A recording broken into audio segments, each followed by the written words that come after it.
وعلى حبيبه الكريم أما بعد فأعوذ بالله من الشيطان الرجيم بسم الله الرحمن الرحيم إنا فتحنا لك فتحا مبينا ليغفر لك الله ما تقدم من ذنبك وما تأخر صدق الله العظيم وصدق رسوله النبي الكريم যারা পীরের তরিকাত রাহবার শরিয়াত খানদানে আলা হযরত মান্যকারী মাসলাক আলা হযরত পীর ব্যক্তি পীর সাহেব হুজুর শাহেব আমার উলামায়ে আহলে সুন্নাত ও জামাত যিনারা মাসলাক আলা হযরতের প্রচারকারী অনেক ব্যক্তি আছেন। আমার সঙ্গে অনেক আলেম দেখা করেছেন, তা 100-এর বেশি আলেম উলামা দেখা করেছেন। বেরাদার ইসলাম, আমি আপনাদের সম্মুখে আল্লাহর কালাম কোরআন শরীফের সূরা ফাতিহা থেকে একটি আয়াত তেলাওয়াত করেছি। আমি তাকাসসুস ফিকিল হানাফি ইফতা করাই প্রতি মাসে কোরআন শরীফকে বুঝতে হলে। আসসালামু আলাইকুম। কেউ যদি খেতে বাকি থাকেন আমাদের খাওয়া শেষের দিকে আপনারা খাওয়া দাওয়া করে নেবেন। কোরআন শরীফকে বুঝতে হলে নিম্নপক্ষ 10টা বিদ্যা লাগবে। একটা কোরআনে কারিমের তরজমা করতে হলে 10 প্রকারের বিদ্যা লাগে। কিন্তু এখন বাংলাদেশে দেখছি তাফসীরুল কোরআন একটা তাফসীরুল কোরআন ঠিক করে, সব ভুল করে। বাংলাদেশের সাধারণ ব্যক্তি আর কি বুঝবে তো আলেম ওলামা বুঝবে। কোরআন শরীফকে বুঝতে হলে শানে নুজুল, সাবাবে নুজুল, তরজমাতুল কোরআন, মাসাইলুল কোরআন, নাসিখ, মানসুখ, মাতলু, গায়র মাতলু, কাসাস, মুহকামাত, মুশতাবিহাত, মুকাত্তায়াত, এই 10টা বিদ্যা লাগবে। নুরুল আনওয়ার কিতাবে লেখা আছে। আওরঙ্গজেবের উস্তাদ মোল্লা জীবন রহমতুল্লাহ আলাইহি নুরুল আনওয়ার কিতাবের মধ্যে বর্ণনা করেছেন। আজ পর্যন্ত কোরআন শরীফের পুরো তরজমা করতে আমেরিকাও পারেনি, ফ্রান্সও পারেনি, জার্মানও পারেনি, দুনিয়া পারেনি। তাফসীরুল বায়ানে লেখা আছে, একজনে করেছেন আল্লাহু আ'লামু ওয়া রাসূলুহু বিমুরাদি বিযালিক।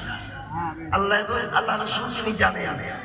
যেমন আমি একটা বলতেছি কাফ হা ইয়া আইন সদে মানে বলে দাও। কোন বাপের বেটা যদি এখানে থাকে আপনি বলে দিতে পারেন যে কোন পৃথিবীর তাফসীর যে কোন বিদ্যা দিয়ে, কিংবা আপনি তোয়াসিন মিম, ওয়াম মিম, আইন সিন কাফ, আলিফ লাম মিম, আলিফ লাম রা কে হুরুফ মুকাত্তায়াত বলা হয়। এ সম্বন্ধে ওই তাফসীরুল বায়ান আল বিসমিল হাকি হানাফি ইনাল লেখা যে আল্লাহু আ'লামু ওয়া রাসূলুহু বিমুরাদি বিযালিক, এর মানে আল্লাহ জানেন, আল্লাহ রাসূল জানেন। একটা ইউনিভার্সিটিতে কত প্রকারের বিদ্যা হয়। একটা university California university, Oxford university, এই বীরভূমের আপনাদের রবীন্দ্র ভারতী বিশ্ববিদ্যালয় 35 প্রকারের বিদ্যা হয়। 35 প্রকার। আর সমস্ত পৃথিবীর যদি ইউনিভার্সিটি এলাকা ধরা যায় তো 35 থেকে 40 প্রকারের বিদ্যার বেশি পৃথিবীতে কোনো ইউনিভার্সিটি নেই। আর ইমাম আহমদ রাজা খান বেরলভী রাদিয়াল্লাহু তাআলা আনহু হাদিস কিতাব বাইরে রয়েছে, তাতে লিখেছে 205 প্রকারের বিদ্যা আমরা পেয়েছি। তাহলে সারা পৃথিবীর ইউনিভার্সিটিতে ইমাম আহমদ রাজা খান বেরলভীর মধ্যে নবীগণের বাপ কাফের হয় নাই, নবীগণের মাও কাফের হয় নাই। এই মাদ্রাসা আমি দেখলাম আজমুস শান মাদ্রাসা। এই মাদ্রাসাটা আমি জীবনে কোনোদিন দেখিনি, বুঝলেন। আজ কি দেখলাম এই মাদ্রাসা। আর আমাকে বক্তৃতাও ডেলি করতে হয়, ঠান্ডার মৌসুম চলছে খুব। তো তাতে ছাত্র আছে হারে হলো 14-15টা ছেলে ফারিক তাহসিল হলো, হিফজির হলো, সব কিছু হলো। তো নফল ইবাদতের মধ্যে সবথেকে উত্তম ইবাদত তাআল্লুমুল কুরআন ওয়া আল্লামা, ইলমে দ্বীনের তালিম দেওয়া, ইলমে দ্বীন হাসিল করা। তাই বেরাদারান ইসলাম, আপনাদের সময়কে বলে কয়েকটা হাদিস শরীফ বর্ণনা করব। রাসূলুল্লাহ সাল্লাল্লাহু আলাইহি ওয়াসাল্লাম কতদূর দেখতে পেতেন, কতদূর জানতেন। পৃথিবীতে কোনো বৈজ্ঞানিক নাই যে 25,000 কিলোমিটার বেশি আবিষ্কার করতে পেরেছে। সারা দুনিয়াতে মাত্র 25,000 কিলোমিটার আবিষ্কার করেছে। আর রাসূলুল্লাহ সাল্লাল্লাহু আলাইহি ওয়াসাল্লাম বুখারী শরীফ 2য় খণ্ড বাবু বাদিল খালকে বলতেছেন, ফারাআইতু মিন মাশারিকাহা ওয়া মিন মাগারিবিহা, যেখানে সূর্য উঠে যেখানে সূর্য ডুবে সব আমি দেখতে পাই। সূর্য কি রাসূলুল্লাহর গোলাম, যেটা হুকুম দেবে সূর্য ওঠেই সঙ্গে। চাঁদ হচ্ছে রাসূলুল্লাহ সাল্লাল্লাহু আলাইহি ওয়াসাল্লামের গোলাম। বুখারী শরীফ 2য় খণ্ড বাবু উম্মাহাতুকুমুল্লাতী আরদান করে যে লেখা আছে। আব্বাস রাদিয়াল্লাহু তাআলা তিনি বর্ণনা করেন, আমি নবীকে দেখতে গিয়েছিলাম। নবীর বয়স তখন 1 মাস কিংবা 40 দিন হতো।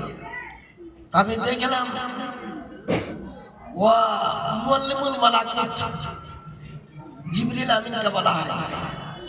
ইনি লেখা আছে ইন্নামা খুলিকা জিবরিলু লিখিদমাতিন নবী সাল্লাল্লাহু আলাইহি ওয়াসাল্লাম, জিবরিলকে তৈরি করা হয়েছে রাসূলুল্লাহ খিদমতের জন্য। তে বুখারী শরীফের মধ্যে লেখা আছে ওয়া তাহাররাকু বিতাহরিকিল মালাইকা, ফেরেশতাগণ রাসূলুল্লাহ দোলনা চালিয়ে দিয়েছিলেন। অমিন হাইসু আশারতা মালা, आंगुल इशारा करते रक्स करती थी उनकी इशारों पे चांद। मैं शक गश्ता की सूरत देखो, काप का मोहर के रजाते देखो, मुस्तफा प्यार की कुदरत देखो, ऐसे एजाज हुआ करते हैं। तो सारा दुनिया तो रसूलुल्लाह सल्लल्लाहु अलैहि वसल्लम कब्जा होती है। सारा पृथ्वी नबी लेखाও জানতেন, নবী পড়াও জানতেন।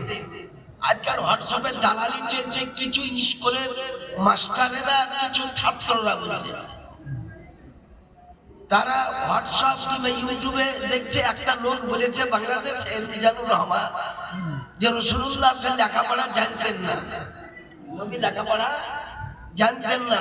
এখন যদি আমি কোরআন শরীফ হাদিস শরীফ থেকে প্রমাণ করে দিতে পারি যে রাসূলুল্লাহ লেখাও জানতেন, রাসূলুল্লাহ পড়াও জানতেন।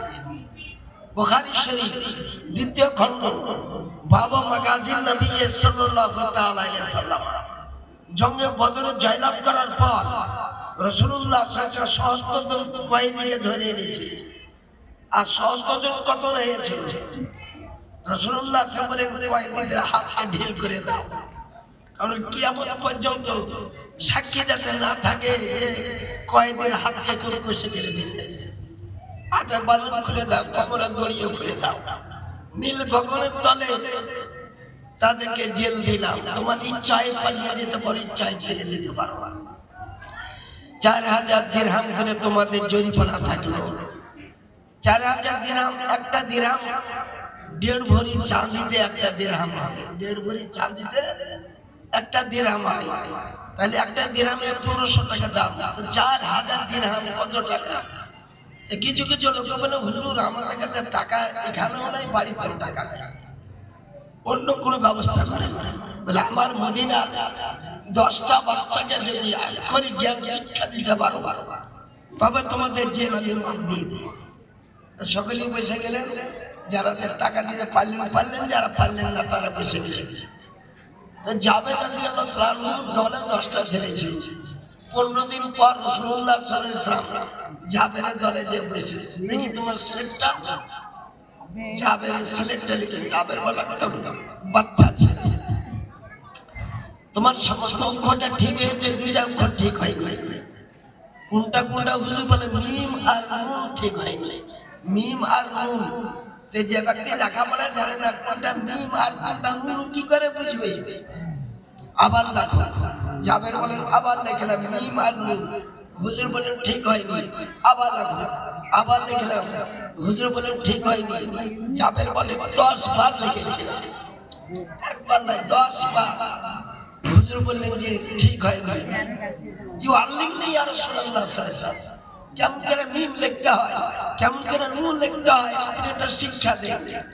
পেন্সিল ধরো স্লেটের উপর, আর জাবেরের মুখকে ধরে চাপ সৃষ্টি করে নির্মাণ লিখে দিলেন। তাই উন্নতুল কারিয়া দিয়েছি 24,400 টাকা দাম। উন্নতুল কারিয়া লিখতেছে রাসূলুল্লাহ সাল্লাল্লাহু আলাইহি ওয়াসাল্লাম, লেখাও জানতেন, পড়াও জানতেন, পৃথিবীর সমস্ত ভাষাই জানতেন। আদম পয়গম্বর 600 ভাষা জানতেন, আদম পয়গম্বর 600 ভাষা জানতেন। ইদ্রিস আলাইহিস সালাম 300 ভাষাতে লিপিবদ্ধ করেছেন। তাই নবীকে কোন দিক দিয়ে আমার মতন গোলাম চলবে না। নবী মালিক মুখতার, সব কিছুর মালিক মুখতার, শরীয়তের মালিক। বলে শরীয়ত কোথায় পাশে আছে? শরীয়ত কি আরশে লাইতে পাশে আছে? শরীয়ত কোন মাহফিলে পাশে আছে? শরীয়ত পাশে আছে রাসূলুল্লাহর বাড়ি, নবীর বাড়িতে শরীয়ত পাশে আছে। মদিনা শরীফে একটা ইহুদি আছে, এটা মুসলিম শরীফের হাদিস।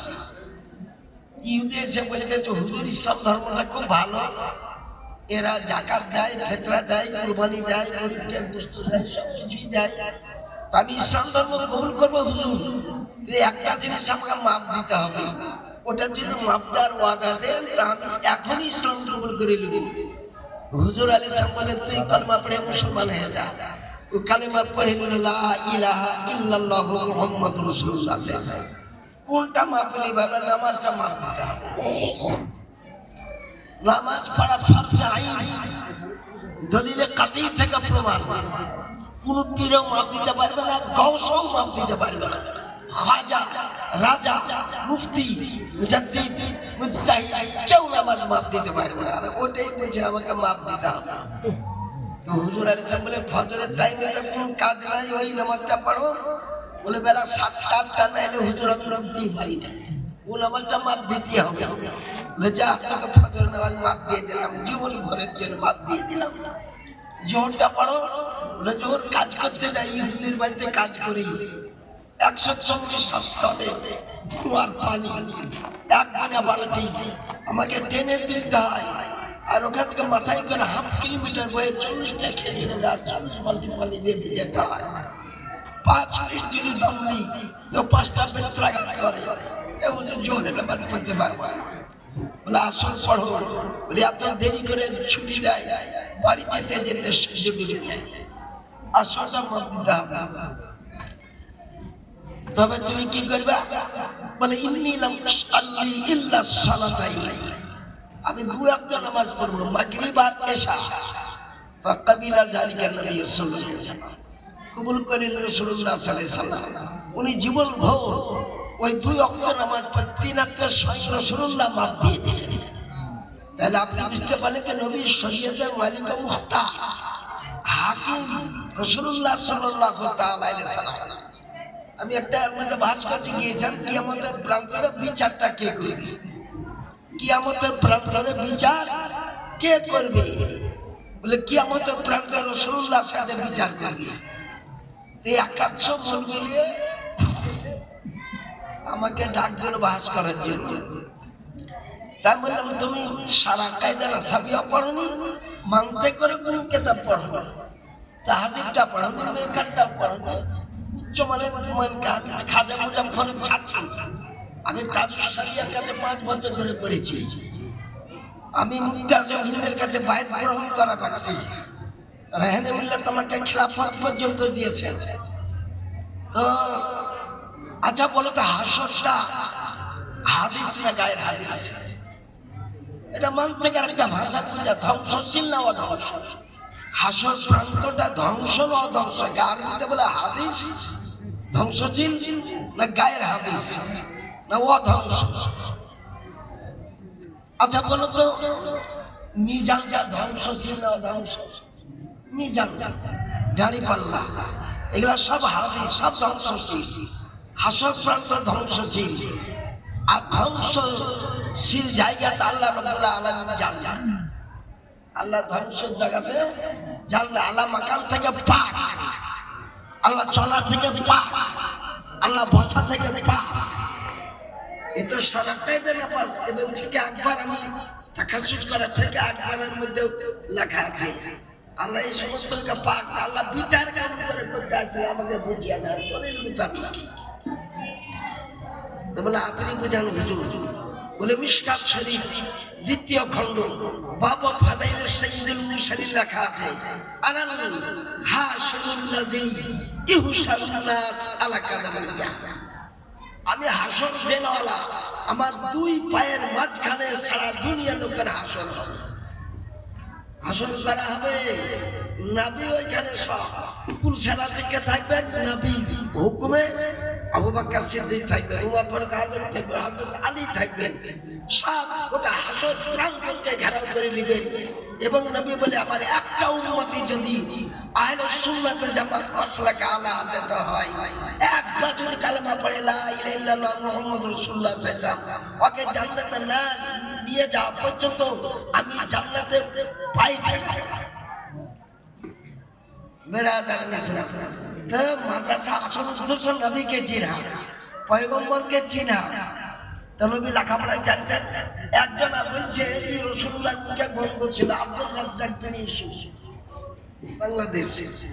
এটা হাদিস জানে না। ও বাদ আমি সামেত বলে সাহাবী রাসূল, আমি 6 মাসের বাচ্চা ছিলাম, আমার বাপ আমাকে কোলে করে নিয়ে রাসূলুল্লাহর কাছে এসেছিলেন। রাসূলুল্লাহ আমাকে বুকে চেপে ধরেছিলেন, কিছুক্ষণ পর তারপর দিয়ে দিলেন। ওবাদ বিন সামেতের পুরো শরীরটা খুশবুদার হয়ে গেল। ওবাদ বিন সামেত সাবান হওয়ার পর 4টা বিবাহ করেছে, 4টা বিবি ছিল। আরব দেশের মেয়েরা খুব দামি দামি খুশবু ব্যবহার করতো, 1000 দিরহাম 1500 দিরহামের খুশবু ব্যবহার করতো। ওবাদ বিন সামেত আমার ঘরে যেন আসে, তার জন্য খুব দামি দামি মিশকাত কাশতারি মিরগুলো আমি ব্যবহার করতো।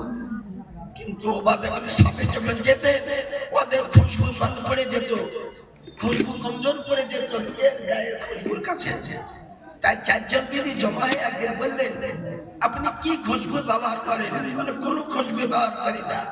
6 মাসের বাচ্চা অবস্থায় রাসূলুল্লাহ সাল্লাল্লাহু আলাইহি ওয়াসাল্লাম আমাকে বুকে চেপে ধরেছে, সেই খুশবু আমার গায়ে চলে এসেছে।